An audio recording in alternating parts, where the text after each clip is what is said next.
Hello commerce जनता, आपका स्वागत है मेरे यूट्यूब चैनल पे कॉमर्स जनता पार्टी। ये चैनल हमेशा ये कोशिश कर रहा है कि आपके जितने डाउट्स आते हैं उसको एक यूट्यूब वीडियो के माध्यम से आपके डाउट्स को क्लियर किया जा सके।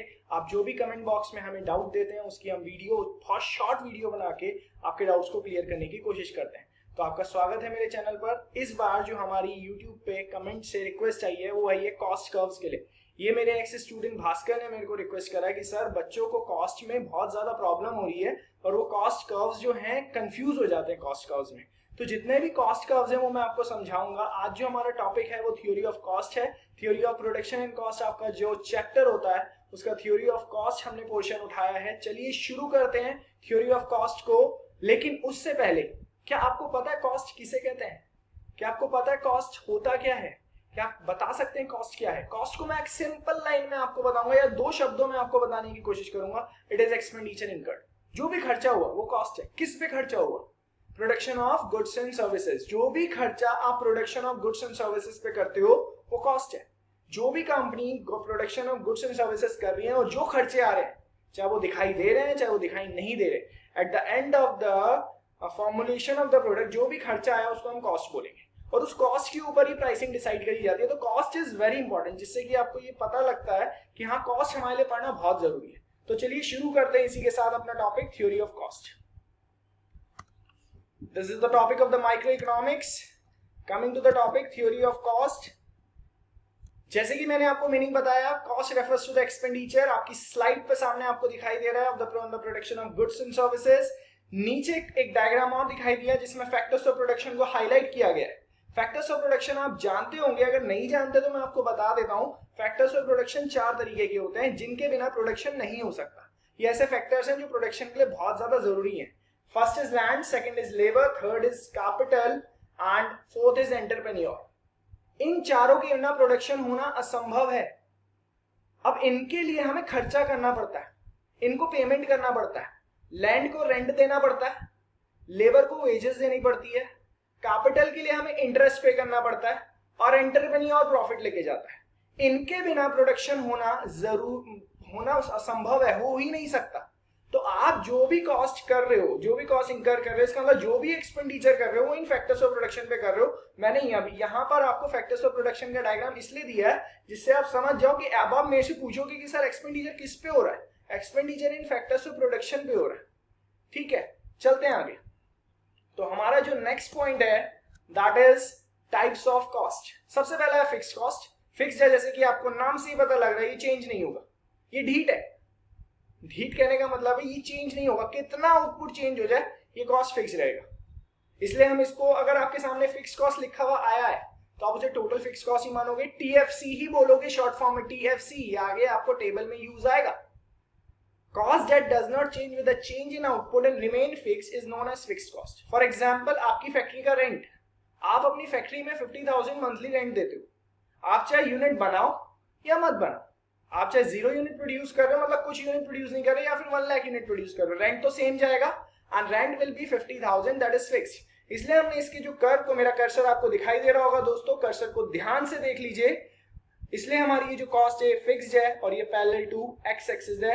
0 पे भी सेम प्रोडक्शन होगा तो भी सेम, आगे जितने प्रोडक्शन होता जाएगा सेम रहेगी ये कॉस्ट। ये कॉस्ट चेंज नहीं होने वाली। ये दुनिया की सबसे ढीठ कॉस्ट है, सबसे ढीठ कॉस्ट है। चलिए आगे बढ़ते हैं। वेरिएबल कॉस्ट, ये उसका अपोजिट है। जैसे जैसे आउटपुट बढ़ता जाएगा वैसे वैसे ये कॉस्ट बढ़ती जाएगी। अगर आउटपुट 1 है तो कॉस्ट अलग है, आउटपुट 2 होगा कॉस्ट बढ़ जाएगी, आउटपुट 3 होगा कॉस्ट बढ़ जाएगी, आउटपुट 4 होगा कॉस्ट बढ़ जाएगी। जैसे जैसे आउटपुट बढ़ता रहेगा वैसे वैसे ये कॉस्ट बढ़ती रहेगी। तभी आपने इसका जो एरो देखा है वो देखा है स्लैंट, अपवर्ड स्लोपिंग। जैसे जैसे कॉस्ट बढ़ रही है, जैसे जैसे आउटपुट बढ़ रहा है वैसे वैसे कॉस्ट बढ़ेगी। 1 पे कॉस्ट कम है 10, 2 पे कॉस्ट है 20, 3 पे कॉस्ट 30, वाई एक्सिस पे आप कॉस्ट देख रहे हो। तो इसी के साथ हमारी कॉस्ट बढ़ रही है। तो इसका आप मीनिंग देख सकते हो, आपकी स्क्रीन पर है। Coming to the next cost, ये बहुत बेसिक कॉस्ट है, इसमें मैं ज्यादा टाइम लूंगा तो आप बोर हो जाओगे। चलिए आगे बढ़ते हैं। टोटल कॉस्ट, इन दोनों को जोड़ दो, इन दोनों को जोड़ोगे तो टोटल कॉस्ट आ जाएगी। TC is equal to TFC plus TVC. अब टीएफसी आपने पढ़ लिया, टीएफसी आपने यहां पढ़ा, टीएफसी इज कांस्टेंट, दिखाई दे रहा है। टीवीसी आपने पढ़ लिया, TVC upward sloping and changes with the change in cost, sorry change in output, rises with the rise in output. इन दोनों को मिला के टोटल कॉस्ट बनती है। अब आप डायग्राम में कुछ देख रहे हो, डायग्राम में आप टीएफसी का डायग्राम देख रहे हो, चलो जी सेम है। टीवीसी आपको चेंज दिखाई दे रहा है, कोई बात नहीं, आप टीवीसी ऐसे बना लो। मैंने दूसरा डायग्राम भी आपके सामने लगा। बहुत सारे बच्चे इसमें कंफ्यूज रहते हैं, सर एग्जाम में कौन सा डायग्राम बना के, कोई भी बना लो भाई, इकोनॉमिक्स है, कॉन्सेप्ट है, रटना नहीं है, समझना है इसको। चलो जी इसी डायग्राम से सीख लेते हैं, फिर उस डायग्राम को भी देख लेंगे। वेरिएबल कॉस्ट बढ़ रही थी, टोटल कॉस्ट में जो भी चेंज आएगा, ध्यान से सुनना इस बात को, टोटल कॉस्ट में जो भी चेंज आएगा वो वेरिएबल कॉस्ट की वजह से ही आता है, क्योंकि फिक्स्ड कॉस्ट तो 0 पे भी फिक्स्ड कॉस्ट है, 100 पे भी उतना ही है, 1 लाख पे भी उतना ही है। तो जो चेंज हो रहा है टोटल कॉस्ट वो due to change in the variable cost है। दोबारा मैं बोल रहा हूं, नोट डाउन करना तो कर लो, the change in total cost is only due to the change in variable cost. तभी हमने जो पीछे वाला डायग्राम है, जैसे ही हमारी टीएफसी की शेप जाती है वैसे ही हमारी टीसी की शेप जाती है। दोबारा बोल रहा हूं, it is same as the shape of TVC curve, because change in variable cost is reflected, directly reflected in the total cost. और टोटल कॉस्ट में टीएफसी का कोई भी रोल नहीं होता, क्योंकि टोटल कॉस्ट 0 यूनिट पे भी होती है। अगर कोई आपसे पूछे 0 यूनिट पे टोटल कॉस्ट होगी, यस, क्योंकि टोटल कॉस्ट के 2 पार्ट है, fixed cost and variable cost. Fixed cost तो होगी। अब अगर आउटपुट बढ़ता है तो टोटल कॉस्ट की शेप क्या हो जाएगी? टोटल कॉस्ट जितना वेरिएबल में चेंज आएगा उतना ही टोटल कॉस्ट में चेंज आएगा। हम टेबल में भी आगे देखेंगे, सो प्लीज कंफ्यूज होने की जरूरत नहीं है। क्रक्स बता देता हूं इस स्लाइड का, total cost is addition of TVC and TFC. TVC में जो चेंज आएगा वो टोटल कॉस्ट में रिफ्लेक्ट होगा। अब ये आया है बहुत इंपॉर्टेंट डायग्राम। इस डायग्राम को देख के आप पहले ही कंफ्यूज हो गए होंगे, लेकिन अगर मैं इस डायग्राम को तोड़ दूं तो आपको समझ में आ जाएगा। आपको इस डायग्राम में कितने दिख रहे हैं कर्व्स? मेरे साथ साथ बोलना। एएफसी दिख रहा है, नीचे गिरता हुआ, ये गिरा हुआ कर्व है, गिरा हुआ समझते हो? चलो ठीक है। MC U shape, AVC U shape, AC U shape. अब आप कहोगे सर ये यू शेप तो दिख नहीं रहा है, लेकिन ये होता यू शेप है। डायग्राम में बनाने की थोड़ी सिचुएशन ऐसी होती है। तो इन कर्व्स को अभी हम अलग अलग देख रहे हैं। एएफसी कर्व गिरता हुआ होता है, गिरता हुआ मतलब हर यूनिट के साथ एएफसी कर्व गिरता है। सबसे पहला, fixed cost falls with the change in output. अगर आपका रूम है, रूम का रेंट आपका फॉर एग्जांपल 5000 है, आप अकेले रहते हो तो 5000 है, 2 लोग रहते हो तो 2500 है। अगर 10 लोग रहने लगते हो तो फिक्स्ड कॉस्ट गिर जाएगी ना। अब कहने का जो पॉइंट मैं बोलने जा रहा हूं, ध्यान से नोट कर लेना, average total fixed cost falls with the change in level of output. Fixed cost changes with the change in a level of output. आप इसे इस तरीके से भी बोल सकते हो कि fixed cost fall with the increase in level of output. Fixed cost गिरता चला जाता है जैसे जैसे आउटपुट बढ़ता चला जाता है। मेरा कर्सर देख रहे हो? AC कर्व U शेप है, ABC कर्व भी U शेप है, लेकिन ABC हमेशा AC से नीचे रहेगा, MC का भी यू शेप्ड है। बट MC की इक्वालिटी ध्यान रखना, MC AC और ABC को नीचे से उसके मिनिमम से कट करता है। देख लेते हैं भाई, AC है, AC को ATC भी बोलते हैं, ठीक है, कोई बात नहीं, आपके भी 2 नाम होते हैं, इनके भी है, तो टेंशन नहीं लेनी। AC यू शेप है, AVC और AFC के ऊपर AC आएगा, बनाते समय ध्यान रखना। MC AFC के कहीं से भी काट देना, लेकिन AVC और ATC के मिनिमम से ही काटना। मैं आगे बढ़ रहा हूं, दिस इज द टेबल, देख लेते हैं।